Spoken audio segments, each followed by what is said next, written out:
Hey, it's Kim Commando Today, your daily podcast to keep you up to date with all things digital and beyond. And I'd love to have you be a part of our podcast. You can make an appointment to speak with me.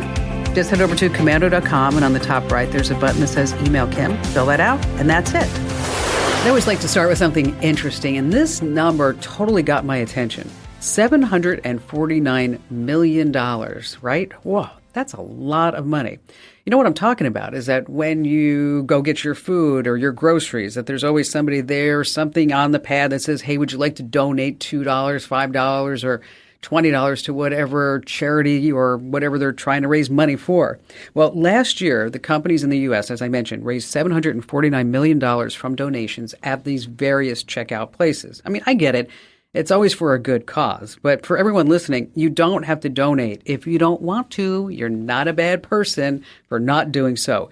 And I have to tell you this, a new supermarket opened near my house. It's really kind of sweet. It has an automatic mister to keep all the produce fresh. And just before it goes on, you hear like the sound of distant thunder and the smell of rain. Then when you pass the milk case, you hear like cows moving. And then you smell like this fresh hay. And then in the meat department, there's the aroma of charcoal grilled steaks with onions. And all this is fine and dandy, but I'll tell you, I don't buy my toilet paper there anymore. Just saying. And on that happy note, welcome, ladies and gentlemen, to this. It's America's largest, biggest, the most trusted show about all things digital. I'm, of course, Kim Commando, your digital goddess, here with you once again. And get ready to supercharge your tech wisdom because, let's face it, every single thing is now a tech thing. And to all the fresh ears tuning in, we're over the moon to welcome you to our show and to our season's friends who've been here before. It's great to have you back into our Tech Talk family. And so you can prepare to dive into my award-winning show on over 420 of the finest radio stations across the United States. And for all you streamers out there, just simply pop Commando into the search bar of your go-to radio app, and presto, there I am. And if you're yearning for a commercial-free podcast or webcast, just head over to commando.com, and then you want to find that button that says Commando Community. And a special shout-out goes to all of our listeners on the American Forces Network Radio, serving more than 375,000 American servicemen and women in the Army, the Navy, the Air Force, the Marine Corps, the Coast Guard, and the Space Force, in 175 different countries. And our T-Mobile Unlimited listener line is now open at 1-888-825-5254 is the way to join us. And as always, just a reminder, you can always drop me your questions on our website. There's a big button that says Email Kim at commando.com. Every single day, I check out at least 35 different websites to make sure that you and I are both up to date on what's going on in the digital world. And here are 5 things that you need to know that's happening right now. Starting with, have you ever received a text message from a number that you don't recognize? We all have, right? And instead of resorting to the new phone, who is this response, there's a hack that you need to know about. It actually comes from TikTok.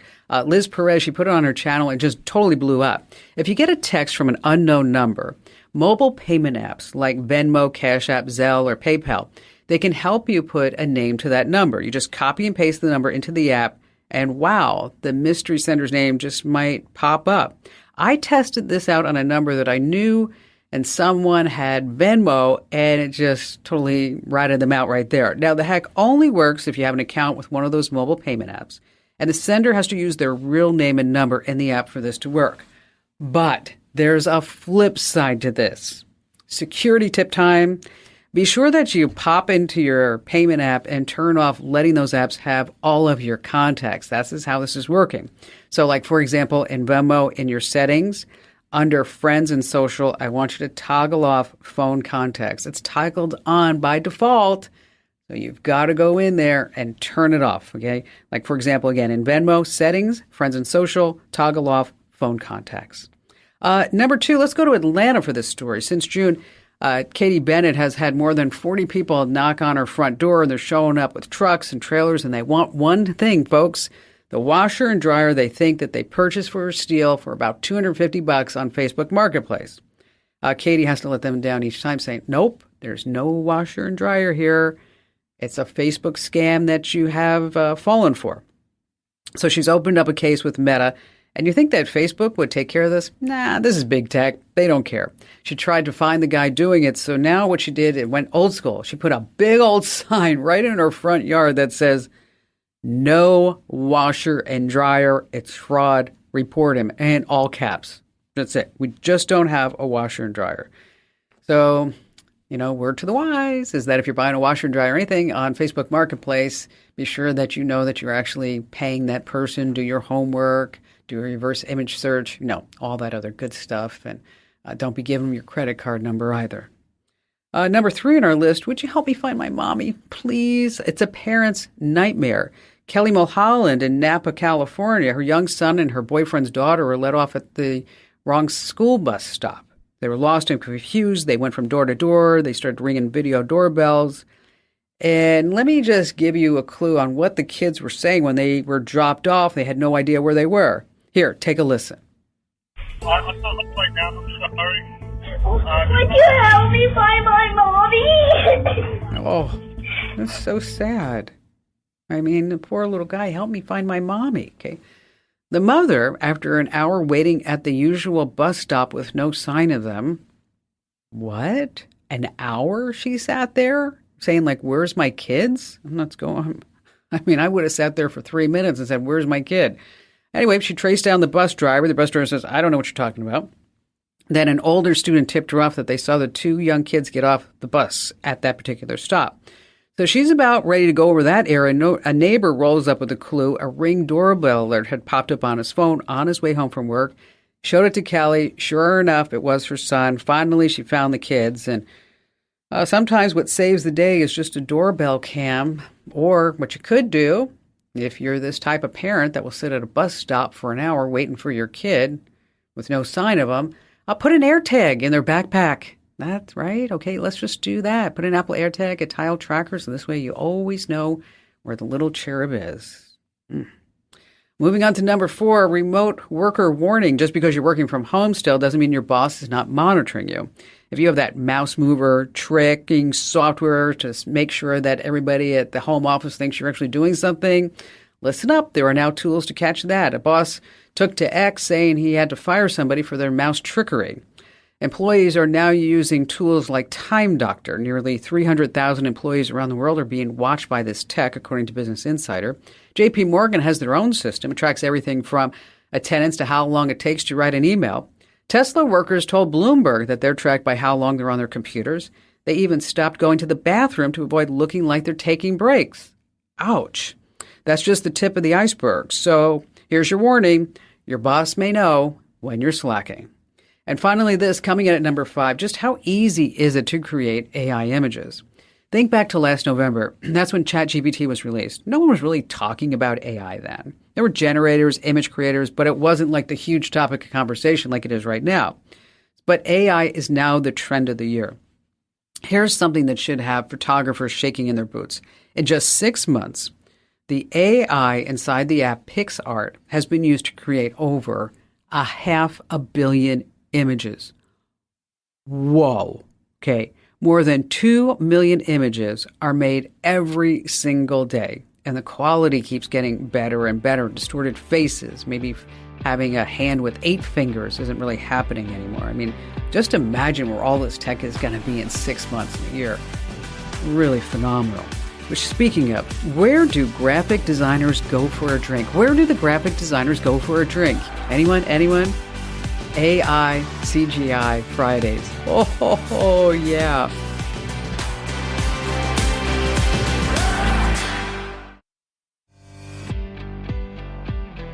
All right, if you have a kid, I would bet you that they're playing Roblox. Now, if you're not familiar, it's this massively popular game. It's been around forever. And I'm not quite sure why I understand it, but the graphics, it doesn't look like Grand Theft Auto by any means. I mean, it's just like these blocks. I mean, think like Lego bricks, and the kids are obsessed with it.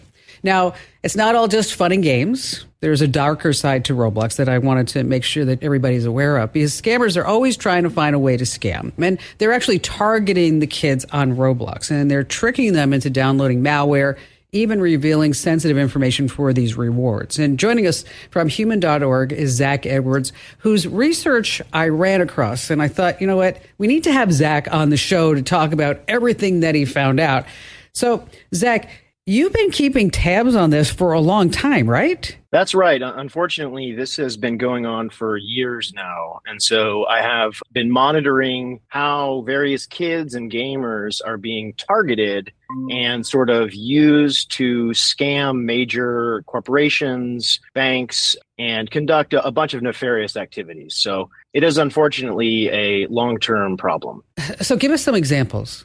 So the way that this problem sort of has grown is that this monetization and these scams are being run through what's known as a corporate threat actor. And it's basically a software as a service company called CPA Build. You sort of may sign up, create a website, host for your business or personal interests. And pay a monthly fee. But yeah, and exactly, pay a monthly fee and maybe grab a template from their system and customize it a little bit, and then launch your site. That same concept exists, but for scam websites, and specifically scam websites targeting kids and gamers. That's just fascinating to me, Zach. That, just like I can go to Wix or Squarespace or whatever, just fill in the blank. I mean, later.com, Hootsuite, I mean, just because it used to be years ago that you'd actually have to buy a program. Okay. You'd buy this software program and then it was up to you to make sure that it was updated. It had all the latest features. You had to install it and configure it and all that other stuff. But now we don't have to do that anymore because now we can just download an app and pay $10, $50 a month, whatever it is. And so just like we can use it for good means, that we have these malicious software as a service. So if you wanted to get into the Roblox malware distribution business, unfortunately, there is a corporation that is providing services for you. And these templates, they're really slick looking landing pages with animations and graphics from the games. They look and feel really official, and they target Roblox, Minecraft, Fortnite, Call of Duty, pretty much all the most popular games.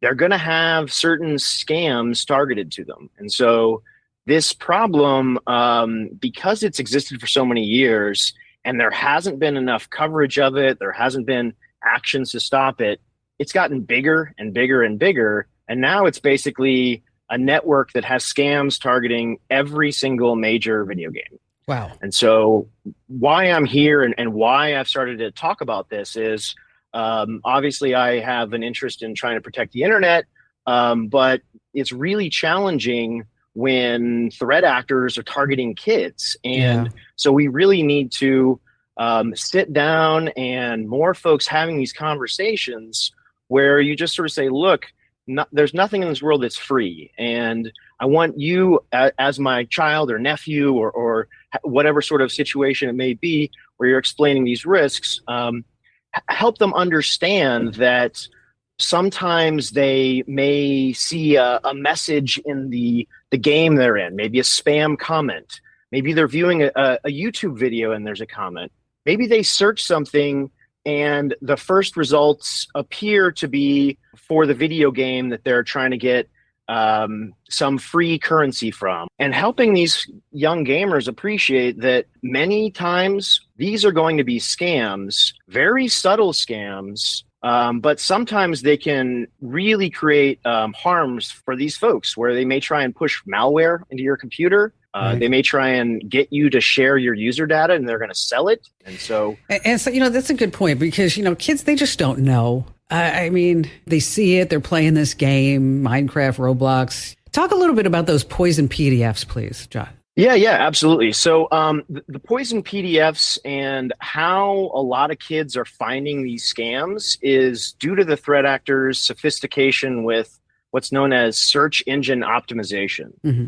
And so the simplest way to think about it is these threat actors are compromising .gov, .org, and .edu websites. In any given day, they have dozens to hundreds of these. And within that infrastructure, they're uploading these PDFs filled with keywords that children search. Free Roblox, Minecraft currency, Fortnite bucks, various phrases. And so if you search them, they're going to show up on these .govs, these .orgs, these .edus right on the first page of results. And so if you click and open any one of these files, it will basically be a PDF that appears to be your portal to free content. And there'll be a few URLs in there, a little fancy headline. And if they click it, that person's going to be pushed into one of these malicious landing pages that tries to trick them into doing something. So, Zach, if somebody's listening right now and they're like, okay, I want to share this with a person in my family, where can they learn more about it? Wired.com covered this story. And so if you search Wired.com CPA build and visit the Wired.com article, that will be a good resource to share with people. There's some third parties that talk about the challenges and provide some more information. And in the coming weeks, we're hopefully going to be providing more and more resources as more folks sort of appreciate that there isn't a simple solution to nipping this problem in the bud. And so over the coming weeks and months, hopefully more solutioning may becomes available for parents and teachers. Hey, Zach, thanks for being here. Important stuff that you shared today. Thank you. So hackers are going to hack. Okay, it doesn't matter if your kids are on Roblox or they're playing Minecraft or whatever the kids are doing. The hackers are going to figure out a way to get in there. So you want to make sure that you have this talk with your kids. I mean, don't be falling for, most of the time, it's like a free offer of something that they know that they should be paying for. So just tell your kids if it's a freebie and you want it, show me the ad before you tap or click, because I don't want you to lose whatever you've created in these games.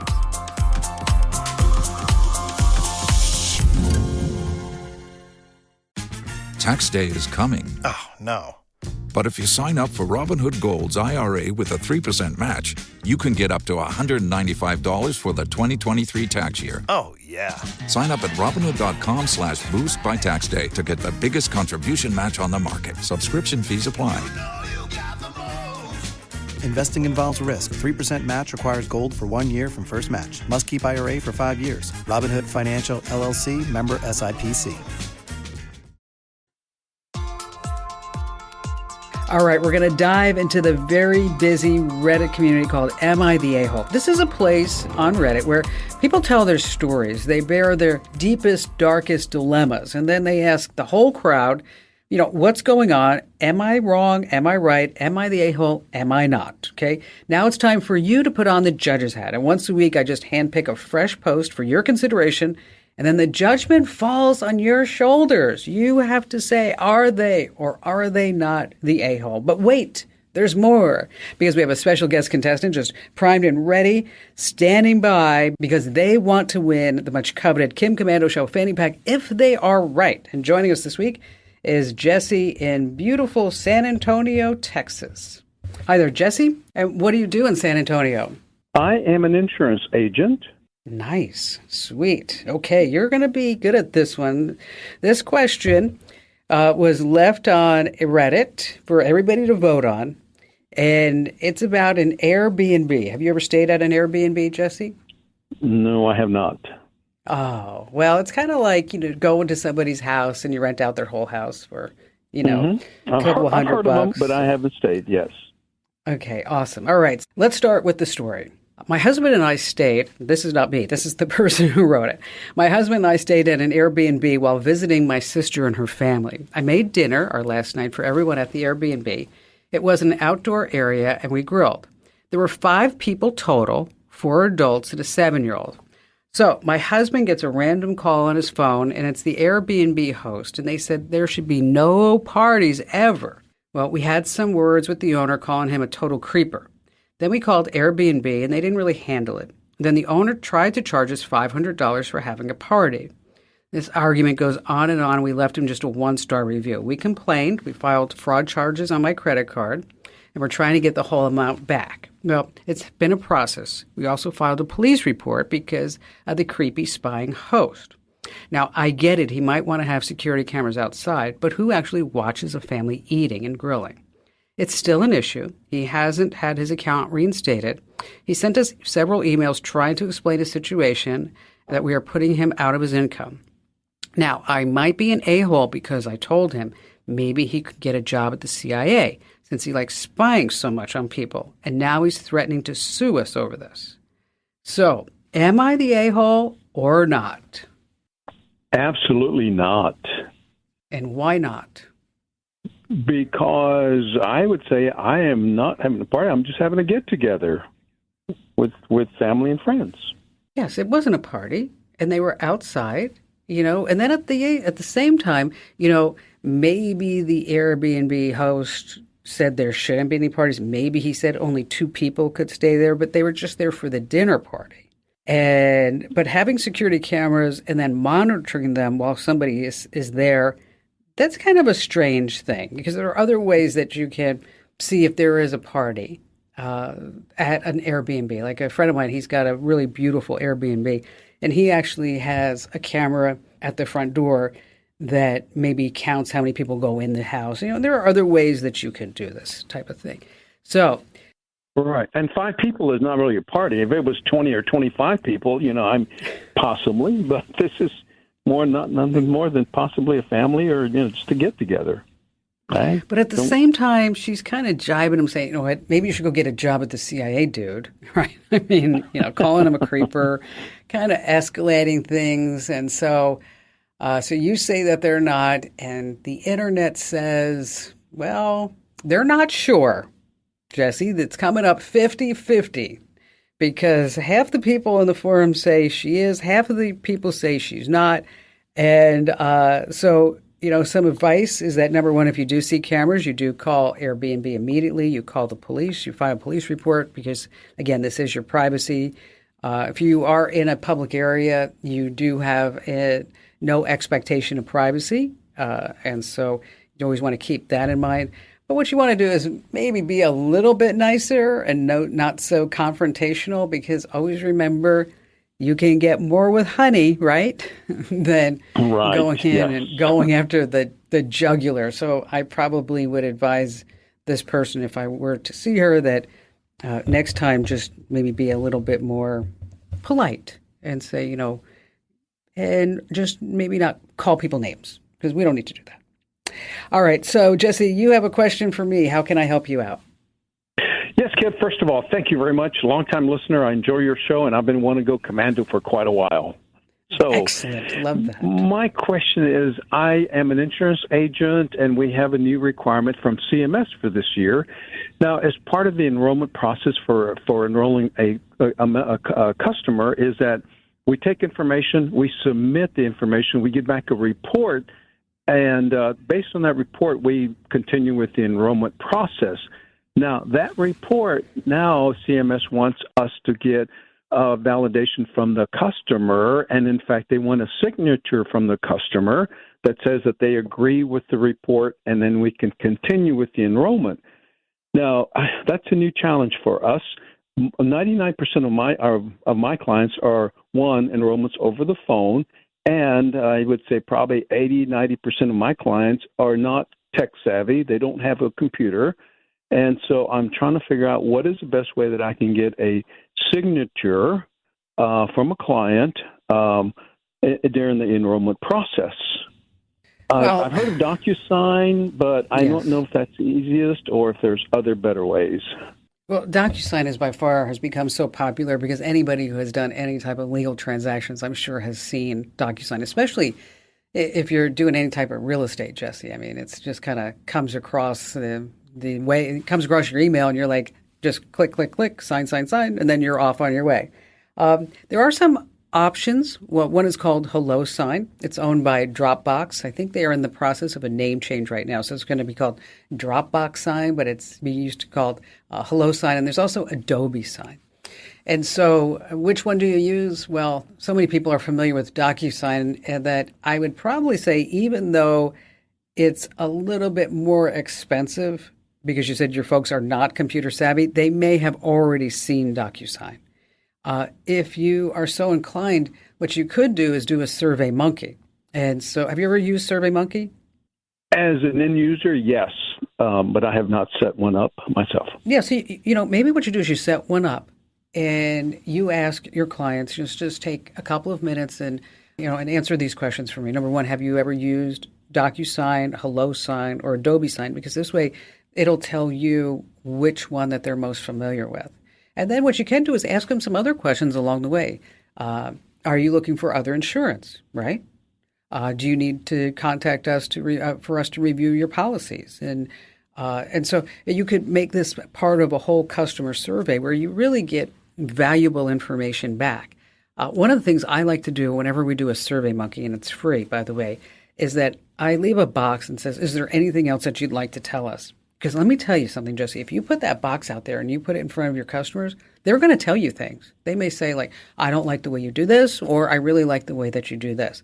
One of the things that distinguishes between HelloSign and DocuSign, HelloSign is $20 a month, DocuSign is $15 a month. The reason why I said it's more expensive is that HelloSign gives you unlimited signature requests every month. DocuSign limits you to maybe 5 or 10 for that $15 a month. So if you're going to be doing a lot of clients, that's where you want to look at HelloSign. Now, there is something really exciting. I know, like, what's exciting about DocuSign? Well, there's an exciting development. I know I'm using this one and I'm excited for it, is that with Google Workspace, and that's Google Docs and the whole Drive and everything that goes along with it, is that Google's now going to be rolling out their own DocuSign HelloSign service that is currently now in beta. And so you can sign up for the beta. You can try it out if you are currently a Google Workspace customer. So that may be another option for you. But I really think you're probably going to end up at DocuSign, especially if you say that your folks are older and they may not be all that savvy. Hey, thanks for joining us, and thanks for your kind words, and thanks for winning the Kim Komando Show fanny pack because, hey, you said she was. The internet says we're not sure. And we're just going to throw you that fanny pack your way so that this way, as you said, you can go commando. All right, I want you to look around your house. Odds are you've got some old tablets, laptops, phones, routers, printers. Okay, we all accumulate a lot of digital junk. But did you know that there are places that you can trade in your old junk and then you can get discounts on the new stuff? We're going to start with Amazon. Amazon lets you trade in Kindles, Bluetooth speakers, headphones, anything really, and we'll put money in your pocket. Just want to make sure that you keep your stuff in pretty good condition. The more pristine it is, the more money, of course, that you're going to get back. And how do you get this money back? Well, you get an Amazon gift card, and then you can save up to 25%, that's a lot, on a new qualifying Amazon device. Now, Best Buy has a trade-in program too. They have large appliances as well. There's a portal over at the Best Buy's trade-in page that will kind of walk you through everything. Target, I thought this was interesting. They actually have a car seat trade-in that allows you to upgrade to a newer model twice a year. You can bring in an old, expired, or damaged car seat to Target and then recycle it. You can get 20% off one car seat, a stroller, or maybe even some baby gear. And of course, there's Walmart. They offer prepaid shipping labels, which means you can trade in. If dropping off an item just isn't possible, you can get a Walmart gift card equal to the value, whatever you're handing in. They do electronics and speakers and wearables and a whole bunch more. Now, if you're like, whoa, Kim Komando, you always talk so fast. How do I learn more about that? Well, head over to our website. That's komando.com. And when you're there, just hit the button that says Show Picks.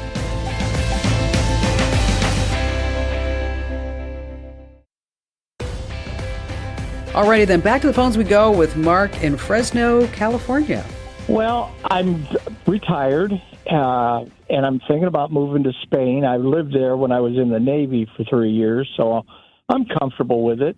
But I don't know what the best answer for my cell phone is. Should I buy one, wait until I get over there and buy one there, or should I use a stateside phone and maybe just get a new SIM card, or what? Well, what kind of phone do you have now? Galaxy S20. Okay. Do you like it? Yeah, I do. Okay. All right. So that's the first question is, number one, do we like the phone that we have? Because sometimes people call Mark and they'll be like, I have an iPhone 4. I'm like, oh, no, you don't. Okay. Not anymore. Okay. Yeah. So what you want to do is you want to make sure that that phone's unlocked. And so you can check with your carrier, and it may only work with their network, depending upon what kind of plan and deal that you got. If it is unlocked, then you can take that phone with you. And as far as which phone plan is the best one, is that it seems to be that Vodafone has done a whole bunch of deals. And so, for example, if you go to Spain, you're going to get, obviously, a phone number, native to Spain.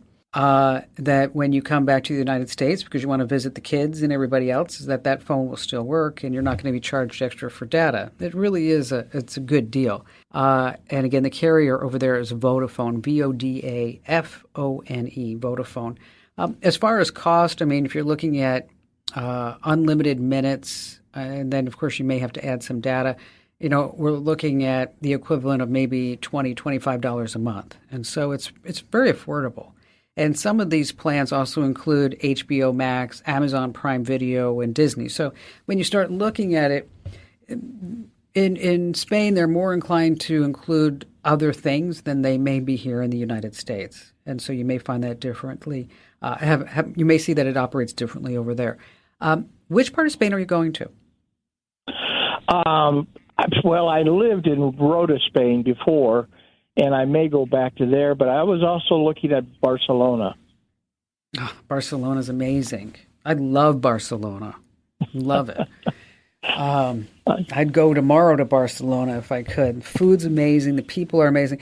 Just have to be careful. Everybody warned me whenever I go to Barcelona that you have to be really careful of the crime. Right. I did not see that to be the case, but then again, I was not partying out at the nightclubs, going out after dark because, I like to go tour during the day or grab a car and go to the coast, down the coast or whatever it may be. But look at Vodafone. And again, I think that would probably be the best bet for you. And that's Vodafone. And good luck. And don't forget, wherever you are, Mark, you can still get the Kim Komando Show. You can get us as a podcast over inside the Komando community, commercial free. And just hit Komando.com and hit that community button. And bon voyage. Well, that was French. Whatever. All right, speaking of Spain, here's a joke for you. While he's there, a man decides to get a tattoo on his vacation to Spain. And just as luck, the tattoo gets infected. The local who's been showing him around notices the next day and offers to lend a hand. And he says, I know a guy who specializes in this exact thing. I'm sure he's going to help you out. He's a friend of mine. And the tourist says, really? I mean, I would never expect you to know someone who specializes specifically in tattoo-related medical issues. Well, the local tour guide turns to him and simply says, of course, nobody expects the Spanish ink physician. Oh, womp, womp. I know, that was bad. It's so easy for your phone number to be added to a marketing list, whether it's because you just purchased something or you made a phone call. But there are ways to hide your phone number when calling a business, or maybe when you're calling somebody who you don't really know. The easiest is *67. This will hide your cell phone number, yes, and also that landline if you still have one of those. You just punch in *67 followed by the number that you're calling, and that's it. And the call will receive private or blocked. Bummer is, you got to do that for every call. Now, if you want your number to be hidden all the time, you're going to change a setting on your smartphone. On your iPhone, just tap Settings, and then Phone, and then go into Show Caller ID. You're just going to make sure that you turn that off. Again, on your iPhone, it's under Settings. You can just search for Show My Caller ID, and then you're going to toggle that off.